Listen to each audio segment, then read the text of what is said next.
Дүнөлүк этноспорт конфедерациясынын төрагасы Билал Эрдоганды кабыл алды. Бурса провинциясындагы Изник шаарында 4-чү Дүнөлүк көчмөндөр оюндарын өткөрүүгө даярдык көрүү, Дүнөлүк көчмөндөр оюндарынын жакынкы келечекте өнүктүрүү маселелери жана бул демилге алкагындагы иш-чаралар боюнча пикир алмашуу болду. Мамлекет башчысы кыргыз тарап мындай эл аралык масштабдуу иш-чараны уюштурууга жана өткөрүүгө көмөктөшүүгө даяр экенин билдирди.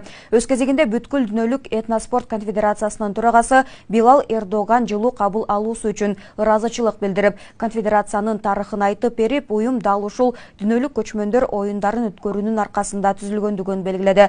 Ошондой эле уюштуруу комитети жасап жаткан иштерге токтолду. Билал Эрдоган Изник шаары Дүнөлүк көчмөндөр оюндарын өткөрүүгө тандалганы кокустан эместигин белгиледи. Биринчиден, шаар көл жээгинде жайгашып, ысык көлдү эске салат. Экинчиден, анын аймагында биздин доордун 2000 жылдыгынын башында бул шаарды алуу учурунда курман болгон кыргыз жоокерлери үчүн эстелик мемориалы орун алган. Президент Садыр Жапаров иш-чарага даярдык көрүүдө ийгилик каалап, өлкөбүздүн ага активдүү катышууга даярдыгын тастыктады.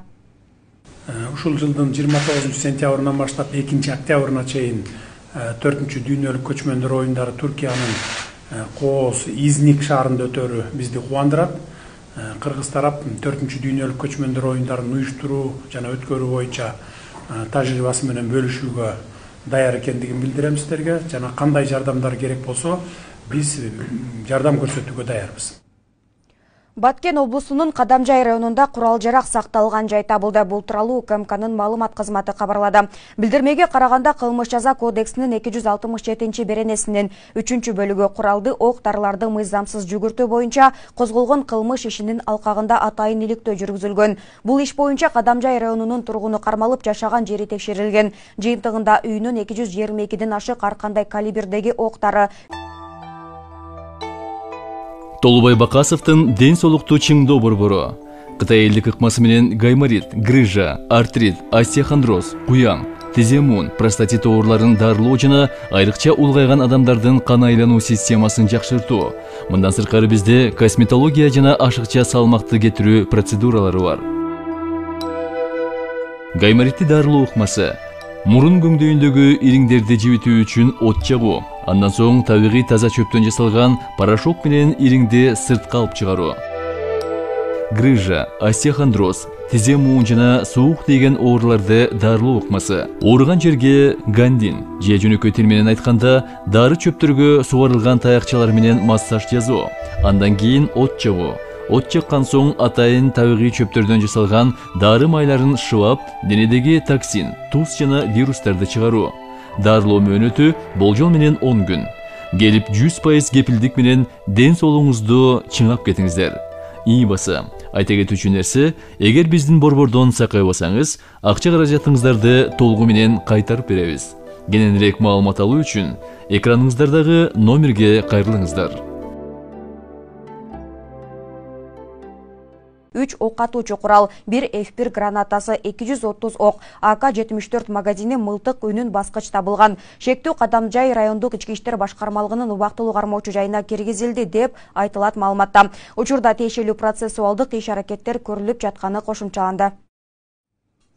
Баткен облусунун Кадамжай районунда сел жүрдү. Бул тууралуу өзгөчө кырдаалдар министрлигинин басма сөз кызматынан билдиришти. Маалыматка ылайык кече 15 июнда кыска мөөнөттө жаап өткөн жаандан Кадамжай районунун Охна бел айылдарында сел өтүүчү сайынан сел жүргөн. Охна сайынан жүргөн сел Орозбеков айыл өкмөтүнүн Учкун, Бостон, Кара Кечүү, Больничная, Жоогесек коргон участкаларындагы бетон шакекче менен курулган 7 көпүрөнүн кум шагылдарын бузуп кеткен. Ошондой эле Кадамжай Айдаркен жолундагы унаалар өтүүчү көпүрөнүн жээги, ички чарбалык жолдун 1100 метр аралыгы жана Күлдү, Коштөбө айылдарындагы сел жүрүүчү жайдын жээгинен 700 метр, Пүшкөбүт сайынын 400 метр аралыгы зыянга учураган. Ирилеш айылында 5 турак жайдын огородуна жана 1 турак үйдүн жер түлөсүнө сел суулары кирген. Башкы прокурор Курманкул Зулушев бүгүн 16 июндан тарта өзүнүн кызматтык милдетин аткарууга киришти. Бул тууралуу президенттин маалымат кызматы билдирди. Тийиштүү тескемеге өлкө башчы Садыр Жапаров кол койду. Ошондой эле аталган тескеме менен мамлекет башчысынын 2022 жылдын 3 июнундагы буйругунун 2 пункту күчүн жоготту деп табылды деп айтылат маалыматта. Эске салсак, башкы прокуратура саламаттык сактоо министри кызматынан четтетилген Бешеналиевке карата жалпы 7 кылмыш ишин козгогон. Министр пандемия учурунда шаарында коронавируска каршы вакцинаны максатсыз сатып алып мамлекетке 55 миллион сомдук зыян келтиргени айтылган. Кийинчерээк өлкө башчы Зулушевди Бешеналиевке карата кылмыш иши тергелип бүткүчө кызматтан убактылуу четтеткен. Буга экөөнүн мамилеси себеп болгон. Белгилей кетсек, бүгүн 16 июнда тергөө абагындагы Алымкадыр Бешеналиев үй камагына чыгарылды.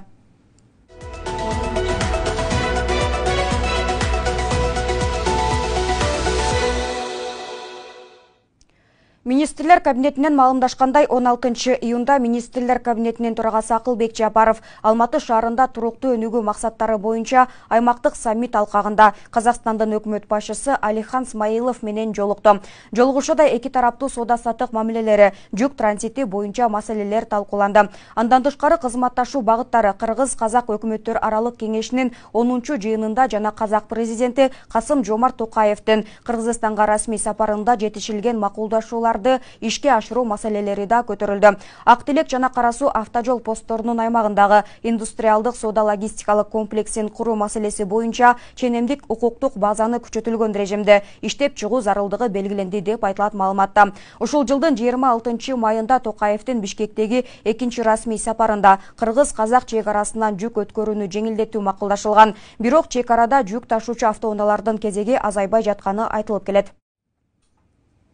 Бүгүн жогорку кеңештин жыйынында Кыргыз Республикасынын аймагында полимер пленкасынан пакеттерди жүгүртүүнү чектөө жөнүндөгү мыйзам долбоору биринчи окууда каралды. Аталган долбоорду депутат Марлен Маматалиев сунуштаган. Анын айтымында полимер материалдары ден соолукка жана айлана чөйрөгө зыяндуу таасирин көп тийгизүүдө. Мындан улам пакеттерди зыянсыздандыруу жана аны колдонуудагы эрежелерди так сактоо керектиги айтылат. Кененирээк кийинки материалда. Жогорку кеңештин кезектеги жыйынында депутат Марлен Маматалиев айлана чөйрөнүн кайсыл бурчу болбосун полимер пакеттери басып кеткенин айтып, алар адам ден соолугуна жана табиятка зыян алып келип жатканын белгиледи. Мындан улам Маматалиев аталган коркунучту жоюу максатында өлкө аймагында полимер пленкасынан пакеттерди жүгүртүүнү чектөө жөнүндөгү мыйзам долбоорун сунуштап чыкты. Пакет маселеси да бул чоң орчундуу экологияга каршы маселелердин бири. Бул жөн эле адам баласына көп зыяндарды алып келсе, андан сырткары айлана чөйрөгө жана ошондой эле биздин жаныбарларга дагы өтө чоң зыян келтирип жүрөт да. Биз эми толук бул пакеттер жок болсун дегенден алыспыз. Биз болгону айтып атабыз, ал пакеттер калат. Болгону сырьёсун алмаштырат. Эгерде буга чейин сырьёсун биз ушул полимерден жасалып атса, биз айтып атабыз, ар кандай башка дагы разлагация эткен сырьёдон кылайлы деп атабыз. Ошол эле кукурузду же болбосо картофельный крахмалдан кылынат экен. Же болбосо жанагындай бир аз химикалык добавкаларды кошуп койсо, ошол эле пакет тез разлагация этип кетет экен. Муну менен катар полимер материалдарынан оромдоочу пакеттерди ташып келүүгө, өндүрүүгө, сатууга жана соода чөйрөлөрүндө акысыз берүүгө мыйзам тарабынан белгиленген тыюуну бузгандарга карата жоопкерчилик чараларын белгилөө керектиги айтылды. Бир күндө эле жок кылабыз деген жокпуз. Биз 24-жылдан баштап ишке киришин деп атабыз. Ошондо ишкерлерге дагы 18 ай берилип атат. 18 айдын ичинде алар жанагындай өзүнүн оборудованиясын өзгөртүп алат, же болбосо жанагындай добавкаларды кошот. Ошондо 24-жылдан баштап кичине иретине келип баштайт деген чоң үмүт менен сиздерге сунуштап жатабыз.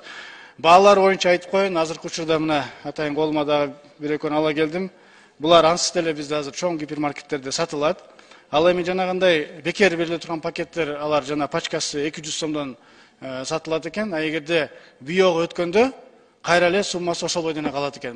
Депутаттар адам буту баскан аймактардын баарын пакет каптап калганын айтышып, аталган мыйзам долбоорун колдой тургандыгын билдиришти. Өлкөбүзгө керек да, эч кандай кылып биз азыр токтото албайбыз. Тоолорубуздун баары эле адам жете турган тоолорубуздун баары пакет менен эле жабылып калбадыбы?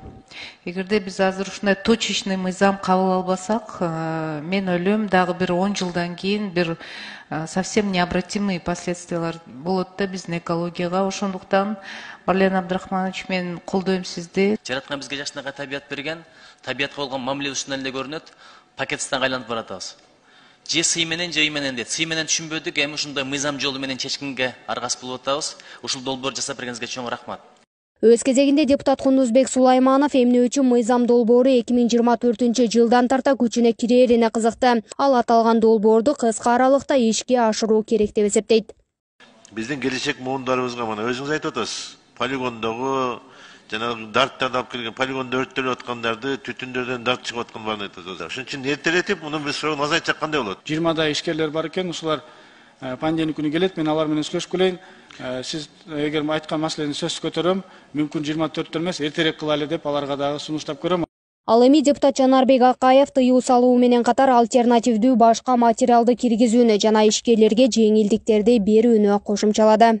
Биз кандайдыр бир мыйзамдарга тыюу салганда альтернативаны кошо сунушташыбыз керек да. Баштык чыгарган ишканаларыбыз даярбы, же аларга арзан кредит беребизби? Алар баягы оборудованиясын, эмеректерин алып кирсе, аларга салыктан бошотобузбу? Бир жолун карашыбыз керек да. Анткени мына 24-жыл эртең эле келип калат.